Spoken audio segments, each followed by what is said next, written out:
Hi there, I have a question for you. Let's be honest. Have you ever had a good tiramisu when eating out these days in California? I hate to tell you this, but I have not. Not yet.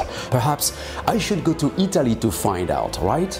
I got the answer for you. And this is going to be my take today on one of the greatest Italian desserts, tiramisu, which means pick me up. Hey, I am Bruno Albouze. Welcome to the Real Deal Cooking channel.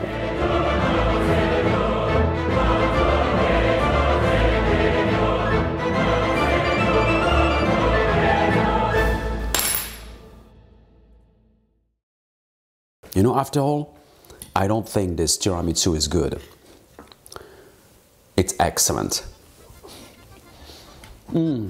First in the agenda, Ladyfingers, biscuit cuillère in French, saboriardi in Italian. Since there is no comparison between a homemade ladyfinger and a store-bought, here is the best way to do it. So the purpose of this cookie is to absorb moisture from something. And when I was a kid, I do remember enjoying soaking those cookies in orange juice or milk.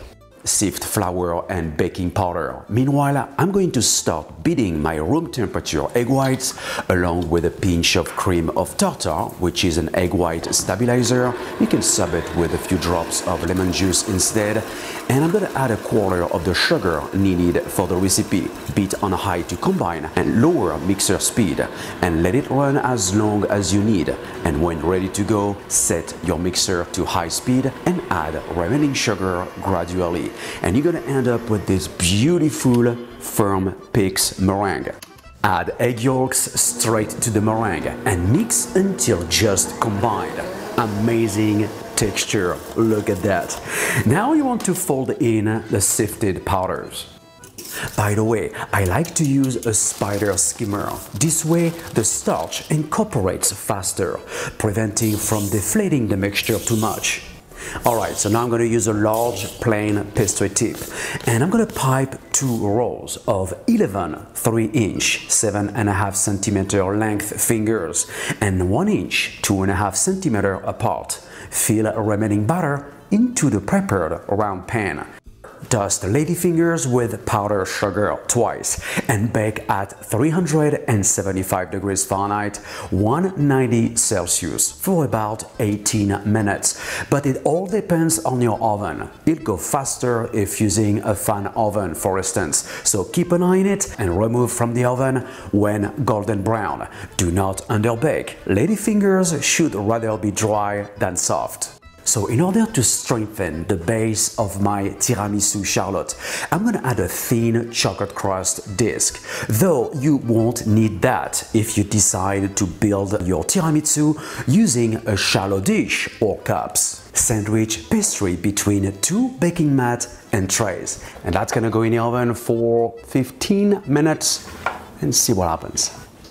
Coffee time. So, just like the French opera cake, tiramisu calls for strong espresso and heavily moisturized sponges. Tiramisu can be made with or without alcohol. The most commonly used spirits are Marsala, Madeira wine, rum, amaretto, or coffee-flavored liqueurs. Alright, so to follow, I am going to cut the sponge in half and trim it, making sure it fits in the cake ring. So now I am going to take care of the tiramisu filling. So I'm going to mix together the mascarpone and heavy cream to soft peaks. Keep an eye on it, it won't take that long. Perfect. As you can witness, it's pretty soft. This is exactly what you want. Alright, so now I'm going to clean the mixing bowl and I'm going to make the pâte à bombe, sabayon. Well, the making process of the sabayon is actually quite different than the pâte à bombe. Pâte à bombe is made more like you would make an Italian meringue, like preparing a hot sugar syrup, exactly what I'm going to do right now, and you cook to 250 degrees Fahrenheit, 120 Celsius, and you add it to the beaten eggs. In this case, I'm using egg yolks and eggs. So when you deal with a small quantity, you want to pour the hot syrup by hand. It prevents splashes of cooked sugar to form all around the edges of the mixing bowl and beat on full blast until fluffy and cool. And incorporate the melted gelatin. Fold the pâte à bombe in the mascarpone mixture and set aside. Ready for the montage? Let's do it!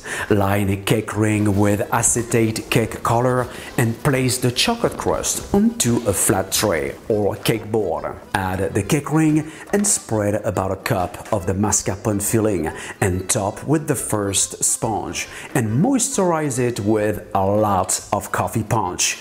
Don't be shy, sponges must be soaked in coffee. Make a thick layer of mascarpone filling and top with the other half of the sponge, and yet moisturize it with a lot of coffee punch and finish the cake with the remaining mascarpone filling. Freeze the cake for a couple of hours and place in the refrigerator overnight to set. Trim off ladyfingers so it matches the height of the cake. Remove cake ring and the acetate color and dust tiramisu with cocoa powder and finish the cake with the ladyfingers lightly moisturized with the remaining coffee punch and refrigerate. Next, I'm going to show you how to make a quick and easy milk chocolate block to create beautiful chocolate shavings. First, melt chocolate to 113 degrees Fahrenheit, 45 Celsius. Then place in a refrigerator to cool. Stir every so often until the temperature reaches 78 Fahrenheit, 26 degrees Celsius. Then quickly rewarm to 84 degrees Fahrenheit, 29 degrees Celsius. Tempered milk chocolate done. Mold out and let set completely, and then you can go ahead and make beautiful chocolate shavings. Well, the only way to taste it is to make it. I hope guys you have enjoyed this tiramisu charlotte episode. To get the full recipe, go to my website brunoalbouze.com. Don't forget to subscribe to my cooking channel and website. And also don't forget to sign up in order to get my free ebook. Have a beautiful holidays and see you very soon.